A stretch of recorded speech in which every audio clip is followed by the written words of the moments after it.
It is a great time to be a fan of Resident Evil, specifically Resident Evil Village, because there is new DLC on the way. Yes, Winters is coming. Specifically, Ethan Winters and his daughter, Rose Winters. We went down to Capcom recently, Jean-Luc and I, and we played some of the Rose DLC. What's the official title of it, Jean-Luc? Shadow of Rose. And it was an interesting experience. A lot of familiar stuff, but also a lot of unfamiliar stuff. Or familiar stuff from the perspective of the unfamiliar. What did you think of it, first of all? I am surprised how much I liked it. You know, I wasn't really sure if I wanted more Resident Evil Village. I love that game, but I was like, I'm kind of done with it. And it's been like so long since they've done any DLC. Like my brain is already like squarely focused on Resident Evil 4 Remake at this point. But I do think playing this was like, oh yeah, you know what? This will be a nice little thing to play to hold me over for Remake. And yeah, I mean, you know, it's a DLC, so as we kind of will get into, it's not gonna be game changing or anything, but I think they're doing a couple of kind of interesting things to sort of keep it fresh from the base game, reusing environments, you know. So yeah, I'm looking forward to it. I think that's going to be the elephant in the room in a lot of ways, and it's going to be the thing that people really latch onto is the reuse of the environment. And it is the section we played was pretty much one for one Castle Dimitrescu, but you're inside the metamycete, which you may have forgotten from Resident Evil 7 and 8. Yeah. But it's definitely an important part of the Resident Evil Ethan Winters arc story. But so what they've done is they've kind of Metroidvania'd the entire environment, even more so than a Resident Evil game would ordinarily be. But the other main thing is you're now seeing it from a brand new perspective, third person, right? Do you think that did anything to kind of alleviate the sameness or the familiarity that you would ordinarily feel from reusing environments? I would say so. You know, it was nice kind of playing it in that third person perspective. You get to kind of like reappreciate how it looks. It's also been a year since that game came out, so for me it was like nice to go and revisit it. But it was cool that they kind of decided to go with third person. You can only play it in third person. There is no option for first person. And it pretty much behaves exactly like Resident Evil 2 and 3 Remake in terms of just like how Rose feels to control. Also, in terms of how the enemies work, there's these very specific new enemies called the like face stealers. What was it? Face munchers. Face eaters. You wrote Yeah. Face munchers. The official name is Yeah. Face eaters. I was close. You were very close. Yeah, this is when I say we wrote it. Like I was writing notes before they had told us much about it, and I wrote like face munchers as a joke, and they were like face stealers, and I was like, oh, so close, so close.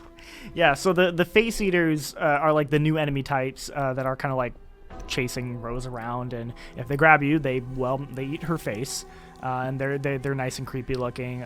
But they don't like eat your face as in Resident Evil zombie style. That's the interesting thing. They're like sucking out Yeah. your essence. Yeah.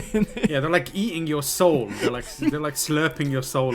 Yeah, if you like go frame by frame, it actually looks really like disturbing and weird. Like her face is like being slowly Yeah. like absorbed.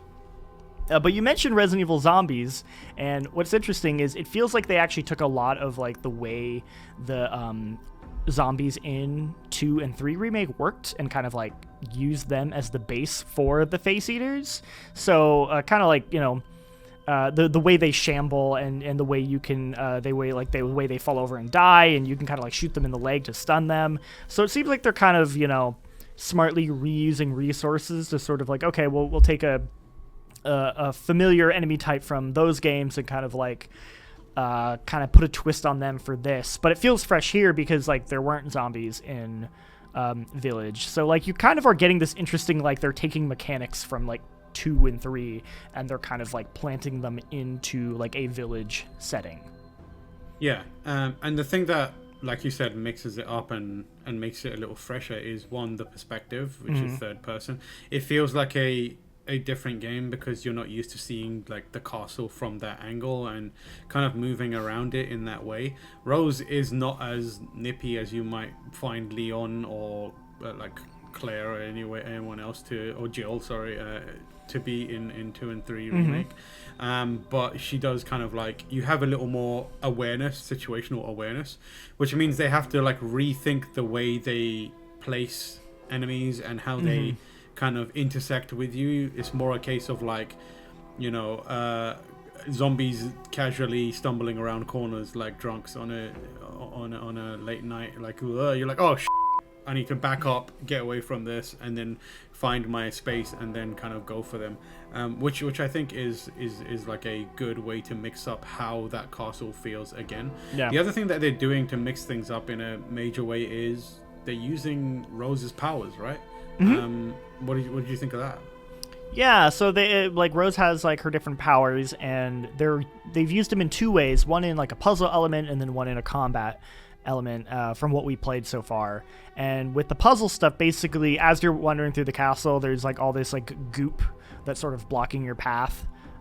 That's kind of like the Metroidvania element of it, because when you get her power, you can use this like ability to destroy these like little flower buds that will then eliminate the goop and let you move on. So that's kind of like the way they're sort of like having you like, oh, now I can go back to the beginning of the castle, and all these areas are suddenly opened up for me, which is cool. And I think they do a fun job of kind of like remixing the order in which you're exploring the castle versus how it was in the base game, so that's nice. The other element is that you can use the powers to actually stun enemies, which is interesting. So they'll basically not entirely freeze them. They're like slow motion, right? Like they move very slowly. And I know that we both kind of did it differently, where I was using it as a tactic to escape a bunch of enemies. I was in a room with like 3 of them, and I didn't have enough bullets, so I just like popped one of my kind of like freezing powers to sort of get away from them, where you kind of more used it as like a tool to like more accurately like take them down. I use it as like a way to increase my precision. Like my version of ammo conservation was like make every shot count, and that really helped. So there is definitely some strategy, some mileage to be had from those powers basically. There's, I imagine, more stuff that she'll be able to do going on. Right. We had just in our demo, we only had access to that, and there was definitely like, without spoiling too much, there were definitely situations where it was like, I definitely need to freeze that enemy because they have like enemy types that are unique and new. And definitely immediately pose a much greater threat than the standard face stealing, munching, slurping kinds. The other thing I wanted to talk about briefly is we talked about the Metamycete, and you're kind of like re-experiencing Castle Dimitrescu, but the Duke is also back in this, which is he looks like the Duke, but it doesn't seem to be the Duke, because the Duke was very friendly to us. In Village, and this Duke is not being friendly at all. No, it's probably not him because of like the nature of sort of like you're not in like reality. But yeah, he had like this creepy mask on, and seemed to be like hunting people down. He used like what he described as like hunting like rabbits is what he said. I think he makes multiple like Alice in Wonderland down the rabbit hole references as well. I don't know if I imagined that or if he definitely did that. That seems like something they would do. Yeah. So that's an interesting kind of like twist on that as well, like reusing the Duke and making him a little more prominent as a villain character. And he appears as you like move around the kind of the castle in the Joker on the TV screen form, where it's literally his face on a TV screen as you wander down, and he's like taunting you or telling you he's gonna get you. So that kind of opens the door for bringing back these corrupted, as I like to call them, versions of other characters, or Metamycete versions of other characters. Like what will the sisters or Dimitrescu or any of the other lords, what would they look like in this kind of like world? I'm excited to see a bit more of that as well. But yeah, I was very surprised by a lot of what I saw. There's the basic stuff that you expect from Resident Evil, where it's like, you know, figure out how to navigate these puzzles, you know, find a bolt cutter and use it for XYZ thing. Right. And then the Metroidvania stuff where it's like, it ties into her powers, where it's like you use the powers to shoot these, you know, flower buds that are like spewing out this toxic sludge that you can't get past, and accessing new parts of the castle because of that. And it feels like a familiar game, but like mixed up in a comforting way, if you know what I mean. Like you feel like, I remember this game, I enjoyed this game, but it feels like a fresh perspective on it. Totally.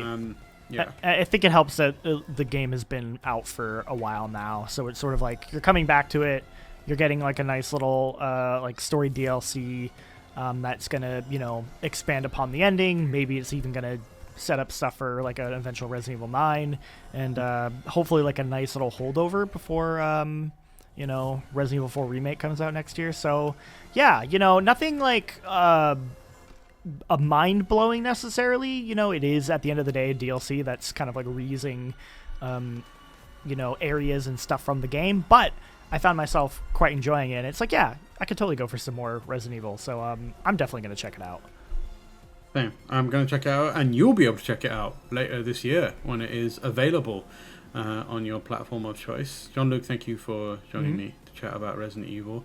And for more Resident Evil related content, Resident Evil 8, 4 Remake, old Resident Evils, new Resident Evils, keep it locked on GameSpot.